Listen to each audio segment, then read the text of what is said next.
Hi friends, आपका हमारे YouTube channel में हार्दिक स्वागत है। दोस्तों, आज हम आपको UP board class 10 science chapter 1 chemistry का पार्ट 4 लाए हैं। तो दोस्तों, आपको पार्ट 1, पार्ट 2, पार्ट 3 की वीडियो चाहिए तो आपको डिस्क्रिप्शन में उसकी लिंक मिल जाएगी। तो दोस्तों, चलिए वीडियो शुरू करते हैं।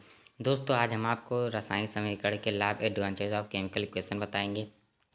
रासायनिक समीकरण से रासायनिक अभिक्रिया को संक्षेप में निरूपित कर लेते हैं। इससे निम्नलिखित तत्वों की जानकारी प्राप्त होती है। पहला, रासायनिक समीकरण द्वारा रासायनिक अभिकारक में भाग लेने वाले अभिकारकों। दोस्तों, जो रासायनिक समीकरण होता है उसके द्वारा हमें अभिकारकों तथा जो प्राप्त उत्पाद होता है उसका ज्ञान हमें हो जाता है। फिर है, रासायनिक अभिक्रिया के अभिकारकों तथा उत्पादों के परमाणु तथा अणुओं की संख्या का बोध होता है। दोस्तों, या हम यह कह सकते हैं कि अभिकारकों तथा उत्पादों की मोल संख्या का बोध होता है, क्योंकि किसी पदार्थ का संकेत या सूत्र उस पदार्थ का एक मोल होता है। तीसरा है, रासायनिक अभिक्रिया के अभिकारकों तथा उत्पादों की मोल संख्या मालूम होने पर उनके द्रव्यमान की जानकारी प्राप्त होती है। जब दोस्तों हम किसी भी अभिकारकों तथा उत्पाद की मोल संख्या प्राप्त कर लेते हैं तो उससे द्रव्यमान की जानकारी भी हो जाती है। चौथा है, रासायनिक अभिक्रिया में यदि कोई अभिक्रिया या उत्पाद गैसीय अवस्था में है तो उसके आयतन की जानकारी प्राप्त हो जाती है। दोस्तों, कोई जो रासायनिक अभिक्रिया में कोई पदार्थ है वह गैस अवस्था में है तो उसका आयतन ज्ञात कर सकते हैं। आप जानिए कैसे ज्ञात कर सकते हैं। क्योंकि किसी गैस के ग्राम अणुभार का आयतन मानक ताप पर 22.4 लीटर होता है। अतः गैसीय पदार्थों के ग्राम अणुओं की संख्या में 22.4 लीटर का गुणा करके उसका आयतन ज्ञात कर सकते हैं। और पांचवा है, रासायनिक अभिक्रिया के अभिकारकों का कुल द्रव्यमान उत्पादों के कुल द्रव्यमान के बराबर होता है। दोस्तों, जो अभिकारक होता है उत्पाद होता है दोनों का द्रव्यमान बराबर होता है। अतः पदार्थों की अम्लता के नियम की पुष्टि होती है। अब आता है दोस्तों, रासायनिक समीकरण की कमियां, डेमेरिट्स ऑफ केमिकल इक्वेशन।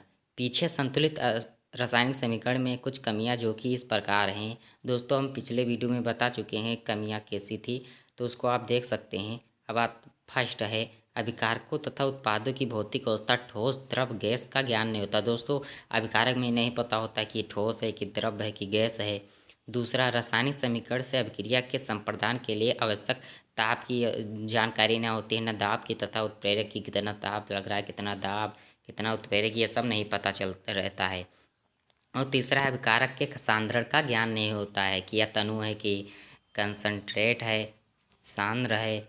और चौथा है, अभिकारक में होने वाले ऊष्मा परिवर्तन, ऊष्मा पैदा होती है या अवशोषित होती है, इसका भी ज्ञान नहीं होता। और पांचवा, रासायनिक क्रिया की गति का ज्ञान नहीं होता कि कितनी तेजी से क्रिया हो रही है। और छठवा, क्रिया के पूर्ण होने में लगा समय का भी बोध नहीं होता हमें। और सातवां है, रासायनिक अभिक्रिया उत्कर्षणीय रिवर्सिबल है, मतलब कि उसको कारण हटाने से पुनः वह पूर्ण अवस्था में, मूल अवस्था में आ जाएगा कि नहीं, अथवा अनुत्क्रमणीय कि जब हम परिवर्तन हटा देंगे कि वह नहीं आएगा तो वह मूल अवस्था में नहीं आता तो हम अनुत्क्रमणीय कहते हैं। इसका भी हम उत्क्रमणीय और अनुत्क्रमणीय का पीछे बता चुके हैं दोस्तों, उसे भी आप देख लीजिएगा, डिस्क्रिप्शन में लिंक मिल जाएगी। इसका भी ज्ञान नहीं होता कि वह उत्क्रमणीय है कि अनुत्क्रमणीय। इन कमियों को इस प्रकार दूर किया जा सकता है। पहला, हम देख लेते हैं दोस्तों इस कमियों को कैसे दूर किया जा सकता है। पहला है, अभिकारकों तथा उत्पादों की भौतिक अवस्था ठोस के लिए S, द्रव के लिए L तथा गैस के लिए G से व्यक्त करते हैं। जैसे ये देखिए दोस्तों, 3Fe ये ठोस था तो इसके लिए S कर दिए, प्लस 4H2O गैस था तो गैस कर दिए, गिब्स आउट Fe3O4 ये सॉलिड था तो इसको भी S से प्रदर्शित कर दिए, प्लस 4H2O ये गैस था G से प्रदर्शित कर दिए। H2O के साथ स्मॉल जी चिन्ह दर्शाता है कि अभिक्रिया में जल का उपयोग भाप के रूप में किया गया है। ये देखिए दोस्तों, जी दर्शाता है गैस है। अब ये देखिए नोट, रासायनिक समीकरण में भौतिक अवस्था को तब तक शामिल नहीं किया जा सकता जब तक कि वह आवश्यक ना हो। अब दूसरा है, अभिक्रिया की परिस्थितियों जैसे कि ताप, दाब, उत्प्रेरक आदि को भी तीर के निशान के ऊपर या नीचे दर्शाया जाता है। जैसे CO, ये G लिख दिया ये क्योंकि ये गैस है, प्लस 2H2 G लिख दिया गया। अब इसके जो एरो है दिख रहा है दोस्तों, ये गिब्स आउट, उसके ऊपर वायुमंडल 340 लिख दिए हैं और ये CH3OHL लिख दिए हैं। इसी तरीके से ये समीकरण दो रासायनिक क्रिया 2 में भी ये दिखाया गया है, 6CO2 aqua plus 12H2O L Gibbs out, ये सूर्य का प्रकाश इस पे पड़ रहा है दोस्तों, तब ये C6H12O6 aqua plus 6O2 aqua plus 6H2OL बना है। अब तीसरा है रासायनिक अपक्रियाओं में अवक्षेप के लिए नीचे की तरफ तीर का निशान लगाते हैं, जैसे कि AgNO3 plus NaCl gives out AgCl। ये देखिए तीर का ऑप्शन दिखा रहा है दोस्तों एरो का, प्लस NaNO3। चौथा है सांद्रण व्यक्त करने के लिए अभिकारकों के पहले या नीचे तनु डिल अथवा शांत कंसंट्रेट लिख देते हैं, जैसे कि दोस्तों ये अपक्रिया में दिखाया गया है। ये लगा दिए हैं डिल ZN प्लस डिल लगा दिए हैं, और ये CU प्लस कॉन्स लगा दिए हैं कॉन्सनट्रेट। डिल को दोस्तों हम तनु और कॉन्सनट्रेट को हम सांद्र कहते हैं। अब पांचवा है यदि अभिकारक में ऊष्मा अवशोषित होती है तो माइनस ट्रायंगल H से, तथा यदि अभिक्रिया में ऊष्मा उत्पन्न हो रही है तो प्लस H। ये लगाकर दोस्तों चिन्ह ऐसे दिखाते हैं, जैसे 4NH3 plus 5O2 gives out 4NO3 plus 6H2O plus 218.6 KCl, अर्थात 218.6 KCl ऊष्मा उत्पन्न होती है। इसी तरीके से नीचे भी दिखाया गया, हम देख लेते हैं दोस्तों। छठवां कमी कुके से दूर कर सकते हैं। उत्कर्मीय अभिक्रिया के लिए दोस्तों जो चिन्ह दिख रहा है इसका प्रयोग करते हैं, जैसे नोट उत्कर्मीय अभिक्रिया वे होती हैं जिनमें अभिक्रिया का कार्य हटाने पर उत्पाद से पुनः अभिक्रिया प्राप्त हो जाता है, जैसा हमने बताया था दोस्तों। ये देखिए दोस्तों NH4Cl ये दिखा रहा है, एरो दिखा रहा है। गर्म करना या ठंड किए हैं तो NH3 प्लस HCl हो गया है। अब सतवा है यदि अभिक्रिया केवल गर्म करने पर हो रही हो तो तीर के चिन्ह के ऊपर ऊष्मा हीट शब्द लिख देते हैं, या जो दिख रहा है दोस्तों ये चिन्ह का लगा देते हैं, जैसे CaCO3 गिव्स आउट ऊष्मा CaO प्लस CO2। अब आता है दोस्तों रासायनिक अपक्रिया के प्रकार, काइंड्स ऑफ केमिकल रिएक्शन। पहला है दोस्तों संयोजन या योगात्मक अपक्रिया, इसको इंग्लिश में हम एडिशन रिएक्शन कहते हैं। वे रासायनिक अपक्रियाएं जिनमें दो या दो से अधिक पदार्थ आपस में संयोग करके केवल एक नया पदार्थ बनाते हैं तथा कोई अन्य पदार्थ नहीं बनाते, योगात्मक या संयोजन अपक्रिया कहलाती है। कहने का मतलब दोस्तों वे रासायनिक अपक्रिया जिनमें दो पदार्थ आपस में मिलकर सिर्फ एक एकल पदार्थ बनाते हैं और कोई नया पदार्थ नहीं बनाते, उसे हम संयोजन या योगात्मक अपक्रिया कहते हैं। जैसे दोस्तों ये देख लीजिए 2Mg plus O2 gives out 2MgO। ये देखिए दोस्तों जब मैग्नीशियम ऑक्साइड इनको बनाए तो एकल पदार्थ मैग्नीशियम ऑक्साइड बना। अब ये दोस्तों ये दिखा दे क्रियाकलाप, इसे आप कर लीजिएगा, आपकी बुक में विद्या के बुक में दिखाया गया होगा। अब आता है दोस्तों अपघटन अपक्रिया दूसरा, इसको इंग्लिश में हम डिकम्पोजिशन रिएक्शन कहते हैं। अपघटन अपक्रिया में एक बड़ा यौगिक किसी बाह्य कारक जैसे ऊष्मा विद्युत प्रकाश की उपस्थिति में दो या दो से अधिक छोटे यौगिकों अथवा अपने अभिन्न तत्वों में अपघटित हो जाता है, अपघटन अपक्रिया कहलाता है। दोस्तों कहने का मतलब है एक बड़ा यौगिक होगा जो कि ऊष्मा विद्युत प्रकाश के कारण वह दो या अधिक छोटे यौगिकों में अपघटित हो जाता है, उसी को हम अपघटन अपक्रिया कहते हैं। जैसे देखिए नोट में दिखा रहा है दोस्तों, ये इंपॉर्टेंट है, बाह्य कारक हटाने पर भी पदार्थ पुनः मूल अवस्था में प्राप्त नहीं होता था, यह एक अनुत्क्रमणीय इरेजबल अपक्रिया है। अब आता है दोस्तों ऊष्मीय अपघटन क्या होता है। ऊष्मीय अपघटन क्या होता है देख लीजिए दोस्तों, ऊष्मीय द्वारा अपघटन को ऊष्मीय अपघटन कहते हैं तथा विद्युत द्वारा अपघटन को विद्युत अपघटन कहते हैं तथा प्रकाश द्वारा अपघटन को प्रकाशीय अपघटन कहते हैं। अब दोस्तों ये क्रियाकलाप है, इसे आप कर लीजिएगा। अब आता है दोस्तों हमारा तीसरा विस्थापन अपक्रिया, इसको हम कहते हैं डिस्प्लेसमेंट रिएक्शन। वे रासायनिक अपक्रिया जिनमें किसी यौगिक के अणु के किसी एक परमाणु अथवा परमाणु के समूह को दूसरा यौगिक का परमाणु या परमाणुओं का समूह विस्थापित कर देता है और स्वयं उस स्थान पर आ जाता है, विस्थापन अपक्रिया कहलाती है। कहने का मतलब इसका वो होता है दोस्तों, जैसे कोई यौगिक है उसका अणुओं के किसी एक परमाणु अथवा परमाणु का समूह किसी दूसरे यौगिक का परमाणु या परमाणु के समूह को विस्थापित कर देता है और वह स्वयं उसके स्थान पर आ जाता है, विस्थापन अपक्रिया कहलाती है। जैसे देखिए दोस्तों इस क्रिया में अधिक क्रियाशील तत्व से कम क्रियाशील तत्व को विस्थापित कर देता है। दोस्तों जो कम क्रियाशील तत्व रहता है वो उसको जो ज़्यादा क्रियाशील तत्व रहता है उसको विस्थापित कर दिएगा। आप जानते होंगे दोस्तों कि ये देखिए दोस्तों दिखा रहा है CuSO4 plus Fe gives out FeSO4 plus Cu। ये देखिए दोस्तों Fe Cu से ज़्यादा क्रियाशील है, इसीलिए वो Cu को विस्थापित कर देता है। अब आ जाते हैं दोस्तों ये क्रियाकलाप आप कर लीजिएगा।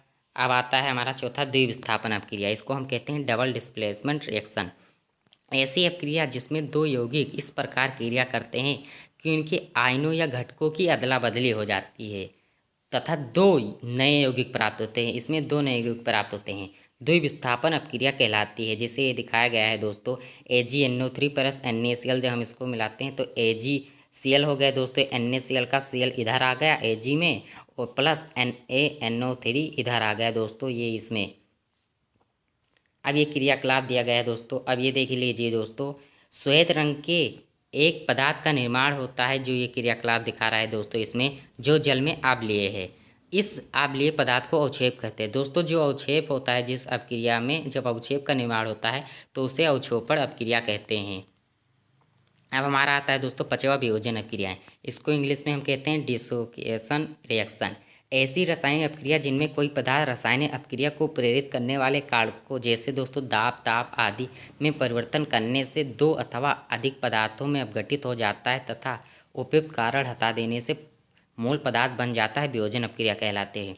अतः वियोजन अपक्रिया दोस्तों उत्क्रमणीय अपक्रिया होती है दोस्तों। इसमें कहने का मतलब जैसे कोई रासायनिक अपक्रिया है जिसमें पदार्थ रासायनिक अपक्रिया को प्रेरित करने वाले कारकों, बाह्य कारकों जैसे ताप, दाब आदि में जब परिवर्तन कर दें तब वह दो या दो से अधिक पदार्थों में अपघटित हो जाता है तथा जब हम कारण हटा देंगे, तो जैसे गर्म किया तो वह कोई ठोस बन जाएगा। जैसे पानी को हम गर्म करेंगे दोस्तों तो वह ऊष्मा में बन जाएगा, उससे पुनः ठंडा करेंगे तो वह पुनः पानी में, जल में बन जाएगा। अब आता है दोस्तों ऊष्मीय वियोजन, थर्मल डिसोसिएशन। जब यौगिक को गर्म करने से उनके अणु दो अथवा छोटे अणुओं में परिवर्तित हो जाते हैं तथा ठंडा करने पर वे फिर से मिलकर मूल यौगिक के अणु बन जाते हैं, तब इस अभिक्रिया को क्या कहते हैं दोस्तों, ऊष्मीय अथवा तापीय वियोजन। जैसे उदाहरण के लिए दिखा रहा है दोस्तों NH4Cl, इसे गर्म करते हैं दोस्तों तो NH3 प्लस HCl बनता है। अब आता है दोस्तों आयनिक वियोजन। जब विद्युत संयोजक यौगिकों को जल में घोला जाता है दोस्तों, तब वे धनायन केशन तथा ऋणायन एनायन में विभक्त हो जाते हैं तथा इस प्रकार की अभिक्रिया को क्या कहते हैं दोस्तों, आयनिक वियोजन व विद्युत अपघटनीय वियोजन। इसे इंग्लिश में कहते हैं इलेक्ट्रोलिस्टिक डिसोसिएशन। अब आता है दोस्तों ऊष्माक्षेपी तथा ऊष्माशोषी। इसको दोस्तों इसका डिफिनेशन होता है ऊष्माक्षेपी मतलब जिसमें ऊष्मा दोस्तों जिसमें उत्पन्न होती है वह ऊष्मा से क्षेपी होता है। जिसमें दोस्तों ऊष्मा अवशोषित होती है वह ऊष्मा शोषी अपक्रिया होती है। अब हम आ गया दोस्तों हमारे 57 नंबर पर उदासीनी अपक्रिया। इसमें क्या होता है दोस्तों, वह रासायनिक अपक्रिया जिसमें अम्ल और क्षार को उचित मात्रा में हम मिलाएं और अम्ल का अम्लीय गुण समाप्त हो जाए और क्षार का क्षारीय गुण का समाप्त हो जाए तथा लवण व जल बने, तो वह क्या कहलाएगी दोस्तों, उदासीनीकरण अपक्रिया कहलाएगी। जैसे इसका उदाहरण दिया गया है दोस्तों 2NaOH, ये क्षार है, प्लस H2SO4 ये अम्ल है। अब इसे जब हम कराएंगे क्रिया तब Na2SO4 ये सोडियम सल्फेट ये लवण बन गया और 2H2O जल ये निकल गया। उपरोक्त अपक्रिया एक उदासीनीकरण अपक्रिया। अब आता है दोस्तों हमारा ये उपचयन और अपचयन, ऑक्सीडेशन एंड रिडक्शन रिएक्शन। उपचयन वह होता है दोस्तों, वह प्रक्रिया जिसमें ऑक्सीजन ग्रहण की जाती है या वह प्रक्रिया है जिसमें हाइड्रोजन का त्याग किया जाता है। दोस्तों हम आपको सरल भाषा में बता दें कि उपचयन वह होता है जिसमें इलेक्ट्रॉन का ह्रास होता है और उपचयन वह होता है जिसमें इलेक्ट्रॉन का लाभ होता है। आप इसी तरह इसको लर्न कर सकते हैं। और इसको उपचयन या अपचयन को हम दोस्तों रेडॉक्स अपक्रिया भी कहते हैं। अब आता है दोस्तों उपचायक व अपचायक। उपचायक वह होता है दोस्तों जो किसी भी पदार्थ को उपचयित करता है, वो उपचायक होता है, और जो अपचयित करता है भी किसी भी पदार्थ को तो वो अपचायक कहलाता है। अब दोस्तों आता है संक्षारण। संक्षारण हुआ होता है दोस्तों, आप दैनिक जीवन में देखा होगा कि लोहे की बनी वस्तुएं चमकीली होती हैं लेकिन कुछ समय पश्चात उन पर लाल या मुक्त भूरे रंग की परत, जैसे दोस्तों हम किसी भी लोहे के सामान को रख देते हैं तब वो ऋतु में दोस्तों वर्षा की ऋतु में वहाँ उसके ऊपर भूरे कलर का एक पपड़ी सा परत बन जाता है जिसे हम जंग कहते हैं। तो क्या होता है दोस्तों, संक्षारण। और जैसे किस चांदी में लग जाता है दोस्तों और तांबे में लग जाता है, तो इसी तरीके से ये संक्षारण होता है। और विकृतिगंध्यता क्या होता है दोस्तों, जब हम कुछ समय के लिए खाने वाली चीज़ सामान को जैसे रख देते हैं, जैसे अचार हुआ, मुरब्बा हुआ, तो कुछ समय के लिए जब इसे हम रख देंगे तो ये भी खराब हो जाता है और गंध मारने लगता है और खराब हो जाता है, हमारे सेहत के लिए हानिकारक हो जाता है, तो उसी को हम विकृति गंधकता कहते हैं। तो दोस्तों वीडियो अच्छा लगा हो तो वीडियो को लाइक कर दीजिए, चैनल पर नए तो चैनल को फटाफट सब्सक्राइब कर दीजिए। धन्यवाद।